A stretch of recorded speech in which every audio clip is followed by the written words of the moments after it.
دوستو یہ کہانی ہے ایک ایسے خاص اور عجیب و غریب انسان کی کہ جس کو اتہاسکاروں نے دنیا کا سب سے طاقتور اور سب سے خطرناک انسان بتایا ہے۔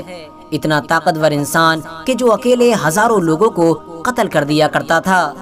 لیکن حیرانی کی بات یہ ہے کہ ہزاروں لوگوں سے اکیلے مقابلہ کرنے والا یہ انسان ایک عورت کا مقابلہ نہ کر سکا تھا،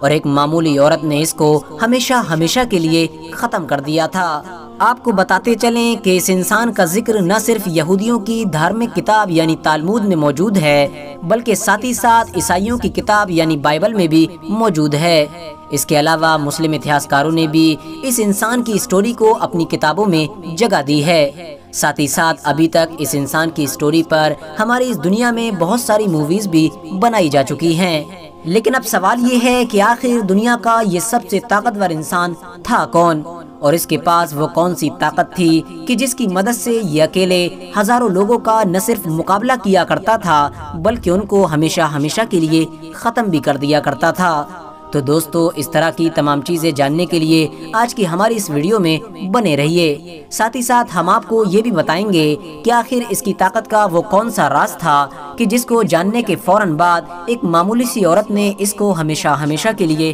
ختم کر دیا تھا۔ سب سے پہلے تو ہم آپ کو یہ بتاتے چلیں کہ اس انسان کو اتہاس میں سیمسن کے نام سے جانا جاتا ہے، اور سیمسن کی یہ کہانی اس وقت شروع ہوئی کہ جب مشہور پیغمبر یعنی حضرت موسیٰ علیہ السلام اس دنیا سے ظاہری طور پر رخصت ہوئے۔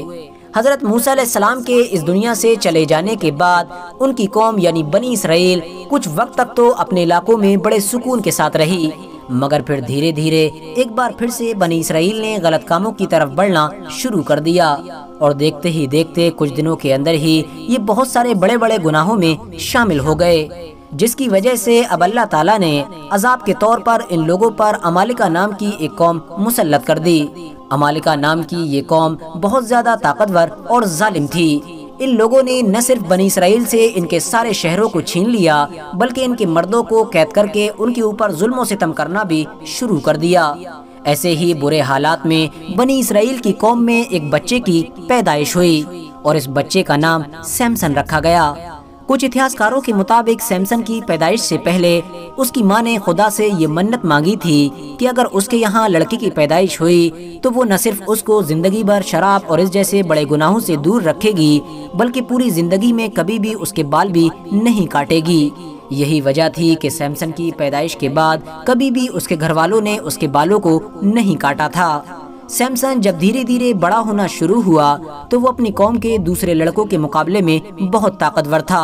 اتنا طاقتور کہ ایک بار جب وہ جنگل سے جا رہا تھا تو اس کا مقابلہ ایک خطرناک شیر سے ہوا، اور حیرانی کی بات یہ ہے کہ سیمسن نے بڑی آسانی کے ساتھ نہ صرف اس شیر کو ہرا دیا بلکہ اس کو ہمیشہ کے لیے ختم بھی کر دیا۔ اس کے بعد سیمسن کم عمر میں ہی اپنی بستی کو چھوڑ کر عمالقہ نام کی اس قوم کے شہروں کو دیکھنے کے لیے نکل پڑا کہ جو قوم اس کی قوم کی سب سے بڑی دشمن مانی جاتی تھی۔ سیمسن نام کا یہ طاقتور انسان جب قوم عمالقہ کے ایک شہر میں پہنچا تو اس کی ملاقات تیمنہ نام کی ایک خوبصورت لڑکی سے ہوئی۔ دھیرے یہ دونوں آپس میں محبت کرنے لگے۔ خاندانی دشمنی ہونے کے باوجود بھی ان دونوں نے ایک دوسرے سے شادی کرنے کا فیصلہ کیا، مگر بدقسمتی سے جس دن سیمسن اور اس تیمنہ نام کی لڑکی کی شادی ہو رہی تھی اسی دن سیمسن شادی میں آئے ہوئے قوم عمالقہ کے کچھ لوگوں سے ایک شرط ہار گیا، جس کی وجہ سے اب یہ طے پایا کہ جب تک سیمسن شرط میں ہاری ہوئی رقم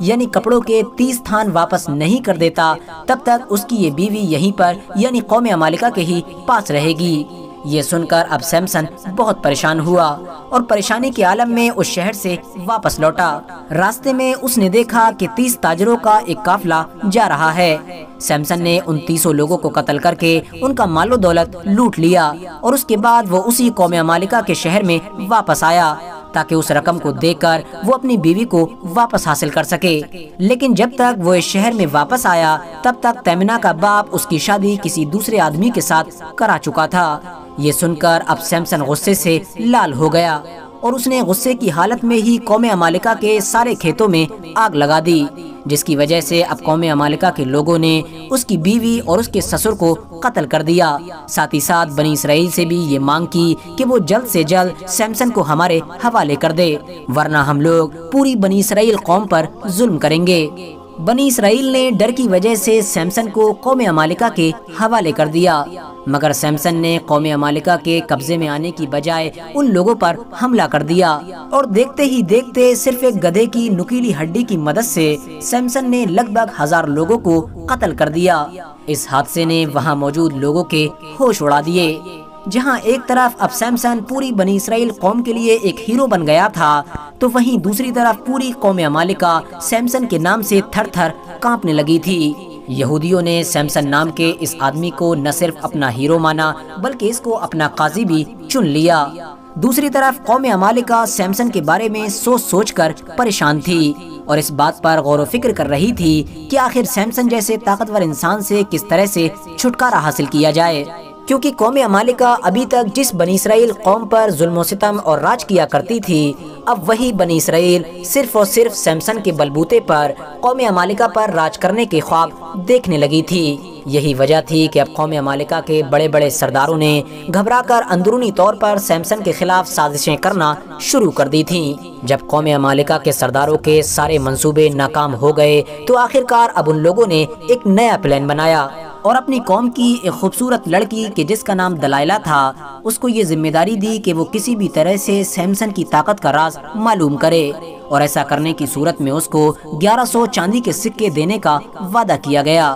دلائلہ نام کی یہ لڑکی خوبصورت ہونے کے ساتھ ساتھ بہت زیادہ چالاک بھی تھی۔ اس نے دھیرے دھیرے سیمسن سے ملاقاتیں کرنا شروع کر دیں اور اس کو اپنے حسن کے جال میں پھنسانا شروع کر دیا، اور بدقسمتی سے سیمسن بھی کچھ دنوں کے اندر ہی اس کے عشق میں پاگل ہو گیا۔ یہ دونوں لوگ ہر دن گھنٹوں تک باغیچوں میں ٹہلتے اور ایک دوسرے کے ساتھ جینے مرنے کی قسمیں کھایا کرتے تھے، اور پھر ایک دن موقع پا کر دلائلہ نام کی اس خوبصورت لڑکی نے سیمسن سے اس کی طاقت کا راز معلوم کیا، لیکن سیمسن نے اس سوال کو ٹال دیا۔ لیکن ظاہر ہے دلائلہ بھی کیسے مان سکتی تھی، کیونکہ اس کا تو سیمسن کے پاس آنے کا مقصد ہی یہی تھا۔ یہی وجہ تھی کہ اب دلائلہ نے دھیرے دھیرے ہر دن بہت زیادہ ضد کرنا شروع کر دی، اور آخرکار سیمسن اپنی محبت کے سامنے مجبور ہو گیا، اور ایک دن اس نے دلائلہ کو بتایا کہ جب سے وہ پیدا ہوا ہے کبھی بھی اس کے لمبے بالوں کو نہیں کاٹا گیا ہے، اور اس کی خطرناک اور شاندار طاقت کا راز بھی انہی بالوں میں چھپا ہوا ہے۔ بس یہ جانتے ہی دلائلہ کی خوشی کا ٹھکانہ نہ رہا۔ اب وہ بس صحیح موقع کی تلاش کرنے لگی، اور ایک دن اس کو یہ موقع مل بھی گیا۔ ایک بار جب رات کے وقت سیمسن دلائلہ کی گودی میں سر رکھ کر بے خبر سو رہا تھا تو دلائلہ نے موقع پا کر کینچی کے ذریعے سے اس کے سارے لمبے بالوں کو کاٹ دیا۔ بالوں کو کاٹتے ہی پلاننگ کے مطابق قوم عمالقہ کے لوگوں نے بھی اس پر حملہ کر دیا، لیکن اس بار سیمسن نام کا یہ انسان ہمیشہ کی طرح قوم عمالقہ کے لوگوں سے مقابلہ نہ کر سکا۔ عمالقہ کے لوگوں نے اس کو نہ صرف گرفتار کیا بلکہ گرفتار کرنے کے بعد اس کے اوپر حد سے زیادہ ظلم و ستم کیا۔ اس کو زنجیر میں باندھ کر اس کی آنکھیں نکال لی گئیں، اور اس کے بعد اس کو ایک کالی کوٹری میں بند کر دیا گیا۔ دوسری طرف دلائلہ کو اتنا شاندار کام کرنے کے بدلے میں قوم عمالقہ کے بڑے بڑے سرداروں کی طرف سے سونے چاندی کے سکے دیے گئے۔ اس کے بعد دلائلہ نام کی اس عورت کا کیا ہوا اس بارے میں اتہاسک کتابوں میں کچھ بھی موجود نہیں ہے، لیکن ہاں یہ بات کلیئر ہے کہ آج بھی دلائلہ کو ایک بے وفا اور دھوکے باز عورت کے طور پر یاد کیا جاتا ہے۔ کچھ دنوں کے بعد قوم عمالقہ نے اپنے سب سے بڑے دشمن یعنی سیمسن پر فتح حاصل کرنے کی خوشی میں اپنے سب سے بڑے دیوتا یعنی ڈیجون کا شکریہ ادا کرنے کا فیصلہ کیا، اور اس کے لیے ان لوگوں نے اپنے شاہی محل میں ایک محفل سجانے کا فیصلہ کیا۔ اس محفل میں عام لوگوں کی بھی دعوت کی گئی۔ پورا کا پورا شاہی محل لوگوں سے کھچا کھچ بھرا ہوا تھا، کہیں گانا بج رہا تھا تو کہیں شراب پل رہی تھی تو کہیں شباب بھی زوروں پر تھا۔ اسی بیچ میں ہی بادشاہ کے حکم پر ان کے سب سے بڑے دشمن یعنی سیمسن کو محل میں پیش کرنے کا آرڈر جاری کیا گیا۔ سیمسن کو جب محل میں لایا جا رہا تھا تو محل میں موجود سبھی لوگ اس کے ساتھ بدتمیزی کر رہے تھے۔ کوئی اس پر تھوک رہا تھا تو کوئی اس پر کوڑا ڈال رہا تھا، بہت سارے لوگ اس کے اوپر کوڑے بھی برسا رہے تھے۔ مگر جہاں ایک طرف پوری قوم عمالقہ اپنے جیت کے نشے میں پاگل ہو چکی تھی، تو وہیں دوسری طرف اب اندھا سیمسن خدائے تعالیٰ سے اپنے پرانے گناہوں سے توبہ کر رہا تھا اور بار بار یہ دعا کر رہا تھا کہ کسی طرح سے اس کی پرانی طاقت کو لوٹا دیا جائے، اور خوش قسمتی سے اس کی یہ دعا قبول ہو گئی اور اچانک سے اس کی وہ پرانی طاقت اس کو واپس لوٹا دی گئی۔ اتہاسکاروں کی مانے تو سیمسن نے طاقت واپس آتے ہی ان دونوں پلرز کو اپنی طرف کھینچنا شروع کر دیا کہ جن دو پلرز کی مدد سے سیمسن کو باندھا گیا تھا۔ کچھ وقت کے اندر ہی وہ دونوں پلرز ٹوٹ گئے اور دیکھتے ہی دیکھتے پورا شاہی محل زمیں بوس ہو گیا۔ اس حادثے میں سیمسن کے ساتھ ساتھ لگ بھگ 3000 لوگ مارے گئے تھے، لیکن اتنا سب کچھ ہونے کے باوجود بھی بنی اسرائیل قوم پھر بھی قوم عمالقہ کے انڈر ہی میں رہی تھی اور ایک لمبے وقت تک قوم عمالقہ ان کے اوپر راج کرتی رہی تھی۔ مگر پھر اللہ تعالیٰ نے مشہور پیغمبر یعنی حضرت داؤد علیہ السلام کو پیدا کیا، جنہوں نے نہ صرف بنی اسرائیل کو صحیح راستہ دکھایا بلکہ قوم عمالقہ کو ہرا کر ایک طاقتور سلطنت کی بھی بنیاد رکھی۔ فی الحال دوستو، آج کی اپنی ویڈیو کو ہم یہیں پر ختم کرتے ہیں۔ ویڈیو پسند آنے پر نہ صرف ویڈیو کو لائک کریں بلکہ اپنے فرینڈز کے ساتھ بھی ضرور شیئر کریں، اور اسی طرح کی نالجبل اور ہسٹوریکل ویڈیوز ہمیشہ دیکھنے کے لیے ہمارے اس چینل کو سبسکرائب کر کے ساتھ ہی میں بیل آئیکن کو بھی پریس کر دیں۔